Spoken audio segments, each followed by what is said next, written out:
స్వస్తిక్ multi speciality hospital Karimnagar లో చికిత్స ఏదైనా అత్యవసర వైద్య సేవలు వెంటనే 24 hours అందరికీ అందుబాటులో వైద్యం. స్వస్తిక్ మల్టీ స్పెషాలిటీ హాస్పిటల్ కరీంనగర్.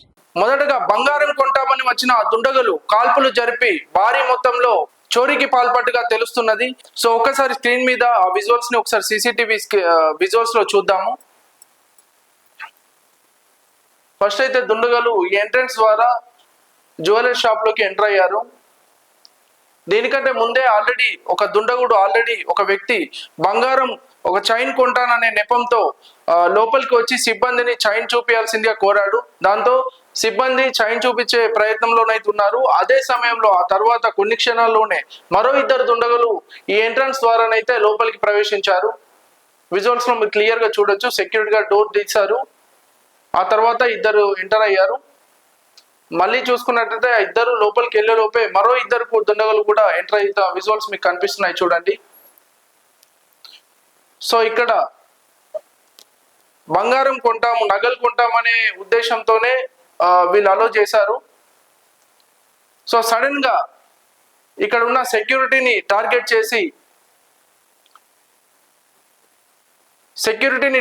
చేసి అదుపులోకి తీసుకున్న దృశ్యాలను మీరు చూస్తున్నారు. ఇక్కడ ఆ వెంటనే మరో దుండగుడు ఇక్కడ తుపాకీని చేతిలో పట్టుకున్నాడు. ఇక్కడ ఇంకో దుండగుడు సిబ్బందిపై టార్గెట్ చేశాడు. సో మొత్తానికి సెక్యూరిటీ గార్డ్ ని టార్గెట్ చేసుకొని తన ఆధీనంలోకి తీసుకొని తర్వాత సిబ్బందిని టార్గెట్ చేస్తున్న దుండగుల దృశ్యాలను అయితే మీరు చూడొచ్చు. ఈ వ్యక్తి చూడండి బయట నుంచి ఇంకెవరైనా వస్తున్నారని కాపలాగా అక్కడ తిరుగుతూ ఉన్నాడు. సో ఇలా దుండగులు అయితే పిఎంజే జ్యువెలరీలోకి ఎంటర్ అయ్యారు. తర్వాత చూసుకున్నట్టయితే సో ఇక్కడ చూడొచ్చు వాళ్ళు ఎవరి పనుల్లో వారు నిమగ్నమై ఉన్న టైంలో ఆ సెక్యూరిటీ గార్డ్ తో జరిగిన గొడవ వీళ్ళు చూస్తూ ఈ ఫస్ట్ ఎంటర్ అయిన వ్యక్తి అయితే గన్ తీసి స్టాఫ్ ను బెదిరించడం జరిగింది. ఆ సిబ్బందితో భయభ్రాంతులకు గురి చేయడంతో సిబ్బందులంతా భయభ్రాంతులకు గురయ్యారు.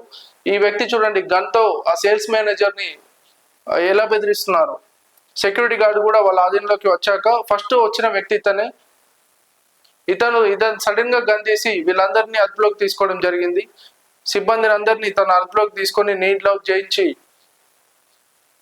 ఈ దొంగతనానికి పాల్పడినట్టుగా మనకు తెలుస్తుంది. దుండగులందరూ కలిసి సిబ్బందిని టార్గెట్ చేస్తూ బంధించి నేలపై కూర్చోబెట్టారు. మోకాళ్ళపై నీల్ డౌన్ చేయించేసి అందరికీ కూడా తన ఆధీనంలోకి తీసుకొని వాళ్ళు చక్కగా ఆభరణాలు దోచుకున్న దృశ్యాలను అయితే మీరు చూడొచ్చు. చూడండి సిబ్బందిని అయితే ఎలా ఆధీనంలోకి తీసుకున్నారో ఈ విజువల్స్ లో మీరు చూడొచ్చు.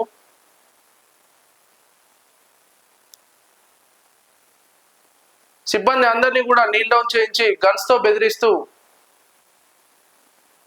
వాళ్ళు సిబ్బందిని అందరినీ తన ఆధీనంలోకి తీసుకున్న దృశ్యాలను మీకు స్పష్టంగా చూడొచ్చు.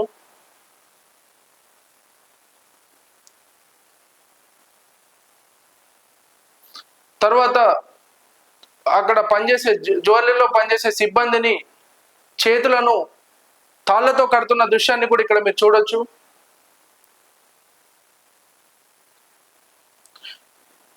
సిబ్బందిని అందరినీ తన అదుపులోకి తీసుకొని ఇక్కడ ఉన్న జ్యువెలర్స్ అన్ని కూడా దుండగులు తీసుకుంటున్న దృశ్యాలు మీకు కనబడుతున్నాయి చూడొచ్చు. సో ఇక్కడ చూసుకున్నట్టయితే ఆభరణాలన్నీ కూడా ఎక్కడెక్కడ ఉన్నాయో చూస్తూ వాళ్ళని బెదిరిస్తూనే ఎక్కడెక్కడ ఆభరణాలు ఉన్నాయో అన్నీ కూడా తీయడం జరుగుతుంది. సో ఇక్కడ చూడండి సిబ్బంది ఎప్పుడైతే ప్రతిఘటించడంతో వాళ్ళు గన్స్ తో అటాక్ చేయడం జరిగింది. సో అప్పటికే వాళ్ళు దోచుకున్న నగదుతో ఆ దుండగులు ఉడాయించడం జరిగింది. సో సిబ్బందిపై విచక్షణ రహితంగా కాల్పులు జరిపి బ్యాగులో వాళ్ళు దోచుకున్న బంగారాన్ని అయితే సర్దుకొని మళ్ళీ ఎంట్రన్స్ గుండా ఈ మెట్ల ద్వారానే దుండగులు పారిపోయారు. సో చూడండి 1 2 3 4 5 ఐదుగురు దుండగులు కూడా ఈ ఎంట్రన్స్ ద్వారానే వాళ్ళు ఎంటర్ అయిన ఎంట్రన్స్ ద్వారానే మళ్ళీ ఆ నగదు దోచుకొని పారిపోవడం జరిగింది. సో తర్వాత సిబ్బంది కూడా వాళ్ళ వెనకాల పరిగెత్తిన గాయపడ్డ సిబ్బంది మొత్తంగా ఈ ఘటనలో 4 సిబ్బంది అయితే తీవ్రంగా గాయపడ్డారని తెలుస్తుంది. వాళ్ళు ప్రస్తుతం ఆసుపత్రిలో చికిత్స పొందుతారని తెలిసింది. పోలీస్ వాళ్ళైతే నిందితుల చిత్రాలను అయితే విడుదల చేయడం జరిగింది. దర్యాప్తు అయితే ఇంకా కొనసాగుతుంది. చూద్దాం ఏం జరుగుతుందో.